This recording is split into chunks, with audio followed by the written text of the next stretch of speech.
কিন্তু আসলে কোনো টকশোতে আসে না। সাংবিধানিক উপায়ে যদি কোনো কথা বলতে হয় তাহলে আমি সেই সমস্ত সংখ্যক টকশোতে আর একটা বিষয় অবশ্যই লক্ষ্য রাখবেন, আপনার এখানে যেন কোনো সমস্যা না হয়।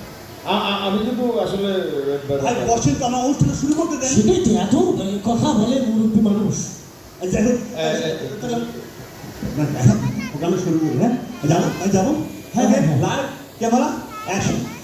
সুপ্রিয় দর্শক, সবাইকে হাই হাই টেলিভিশনের পক্ষ থেকে আন্তরিক শুভেচ্ছা। আজকে আমরা আমাদের হাই হাই টেলিভিশনের দুজন অতিথিকে আজকে এই যে বিজয়ের অর্থাৎ এই যে জুলাই যে আন্দোলনের দ্বিতীয় বর্ষপূর্তি উপলক্ষে আমরা আজকে যে টকশো, সেই টকশোতে আমরা দুইজন অতিথিকে আজকে আমরা আমন্ত্রণ জানাচ্ছি, যারা দুজনের মধ্যে আমার ডান পাশে রয়েছেন জনাব সংবিধান বিশেষজ্ঞ। আজকে কিন্তু আমরা কোনো কথা সংবিধানের বাইরে যাব না, যেহেতু উনি বলছেন, এবং সংবিধানের মধ্য থেকে কিভাবে যত অসাংবিধানিক যে ব্যাপারগুলো আছে সেগুলো সংবিধানের একটু আগান, সামনের দিকে আমার আরেক জায়গায় টকশো আছে। আচ্ছা, উনি তো সংবিধান অনুযায়ী সাংবিধানিক কথাবার্তাই বলছে। ঠিক আছে, আমাদের পরিচয়টা দিবেন না? আচ্ছা, পরিচয় দিচ্ছি ভাই, মানে আমি অলরেডি সংবিধানের ভিতরে ঢুকে গেছি।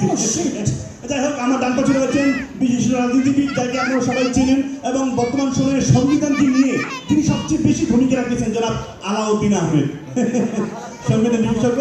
এবং আমার বাম পাশে রয়েছেন, যাকে আপনারা নিয়মিত টকশোতে দেখেন, অনেকে কালাম আগুন ডাকে, কাইলে পাঠা ডাকে, অনেকে ডাকে, আপনার কিছু মনে করবেন না, জনাব বেলালউদ্দিন টনি। ওসব ধরেন কেন? না, এগুলো তো আপনাকে মানুষ চেনার একটা উপায়। আপনি এমনি টকশো অনেক সেলিব্রিটি।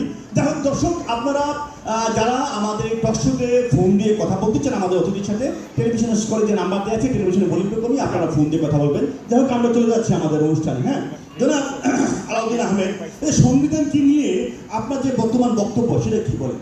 আসলে এদেশের জনগণকে সাংবিধানিকভাবে সাংগঠনিকভাবে গড়ে তুলতে হবে। এই জন্য সংবিধানের আর্টিকেল 37 অ্যামেন্ডমেন্ট 26 অনুচ্ছেদের ঘ অনুযায়ী আমরা এই দেশের সমস্ত জনগণকে একই সাথে এক সংবিধানের তলায় আনতে পারি। আর ওই জিনিসটাই আমরা আর কি, জুলাইটাকে কেন সংবিধানের মধ্যে ঢুকাতে হবে? এটা আলাদা জিনিস, আলাদাই থাক। আমি এটা নিয়ে কথা বলি। আচ্ছা, না, জনগণ কিন্তু আপনাদেরকে গণভোট দিয়েছে, গণভোটে হাঁ দিয়েছে। এটা কি অসংবিধান? অবৈধ গণভোট অবৈধ। এটা অসাংবিধানিক একটা বক্তব্য। হ্যাঁ, এটা 2000 অনুচ্ছেদের ঘ অনুযায়ী এটা অসাংবিধানিক হিসেবে। আমাদের অলরেডি একটা ফোন আসছে, আমরা দর্শককে বলুন। হ্যাঁ দর্শক, কে বলছেন, কোথেকে বলছেন, নাম বলে প্রশ্ন করুন। নাম বলে প্রশ্ন করা লাগবে কেন? সংবিধানের কথায় আছে টকশোতে নাম বলে প্রশ্ন করা লাগবে? দেখো, মানে অডিয়েন্স অলরেডি সংবিধান কিন্তু খাচ্ছে। হ্যাঁ, সংবিধানে কোথাও নাই নাম বলে প্রশ্ন করতে হবে, ঠিক আছে, কিন্তু অন্তত সালামটা দেন, আমাদের অতিথিরা আছে। এই তো সালাম দিয়ে প্রশ্ন করতে হবে, সে কোথাও তো সংবিধানে নাই। আমাদের দর্শক এত বড় তো সমস্যা। সংবিধান বুঝে গিয়েছে, সংবিধান অনুযায়ী সংবিধান। আপনি ওইভাবে দর্শক, আপনি আপনার প্রশ্নটা করুন। আমার প্রশ্ন হলো, হ্যাঁ, এই যে দুজন অতিথি আছেন, জি, তারা বলবেন আপনাদের নেত্রী বেঁচে থাকতে বলেছিল, জি, যদি জনগণের সরকার ক্ষমতায় আসে, জি, তখন এই সংবিধান ছুঁড়ে ফেলে দেওয়া হবে। এখন আমার প্রশ্ন হলো, তাহলে কি এখন জনগণের সরকার ক্ষমতায় নাই?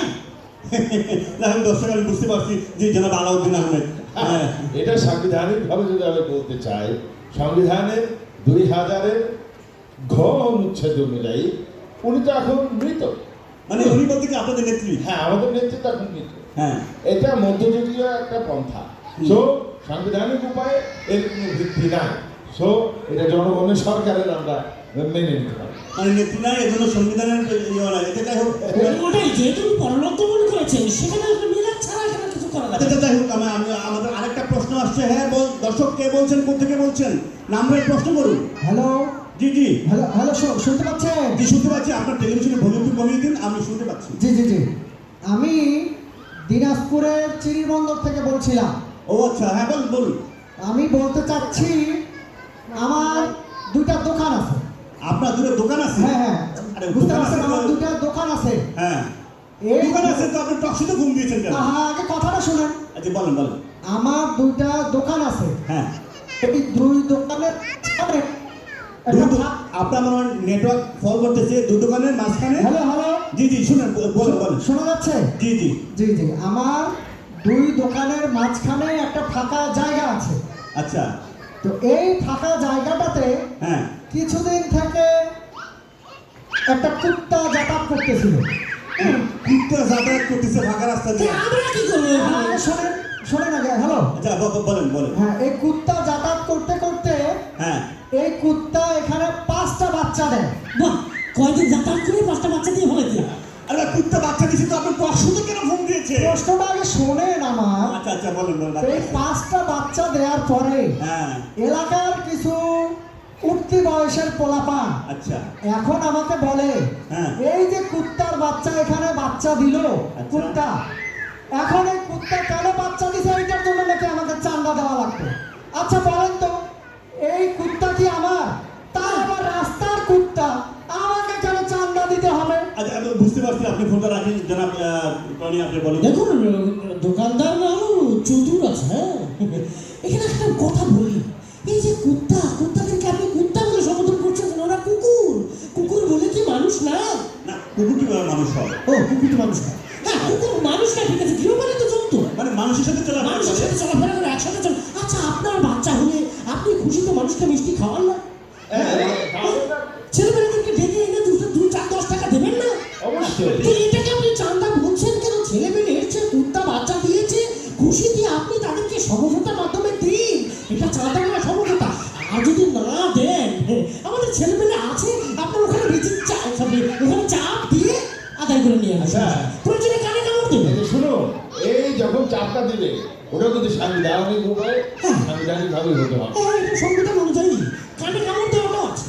মানে কুকুরে বাচ্চা দিছে, ও আপনি বলতে চাচ্ছেন যে মানুষ তো নিজের বাচ্চা বলে আটিকা দেয়। হ্যাঁ, ঠিক আছে। মানে কুকুরে বাচ্চা দিছে, একটু খুশি হয়ে যায়, একটু টাকা পয়সা দিবে। ঠিক আছে, কুকুরে দিয়ে সুন্দর করাবে, খরচ করবে না। যাই হোক, বুঝতে পারছি, দর্শক বুঝতে পারছি। আচ্ছা দর্শক, আমাদের আরেকটা ফোন আসছে। আমরা ফোন, হ্যাঁ দর্শক কে বলছেন, কোথা থেকে বলছেন, নাম বলে প্রশ্ন করুন। হ্যালো জি হ্যালো, জি বলেন। আহা, কি মায়াবী গলা। বলুন বলুন। দূরে থেকে কুদ্দুস, জি কি দূরে দোষ? থেকে কুদ্দুস করেছো। কুদ্দুস, কে কোথেকে হ্যাঁ বলছেন? মই কুদ্দুস করেছো। কোথেকে বলছেন? বিরল থাকি কুদ্দুস করেছো। মই হালুয়া চাষা মানুষ বারে। বাহ, বিরল প্রজাতির কুত্তুস। শুন না, মোর কথাটা শুনে।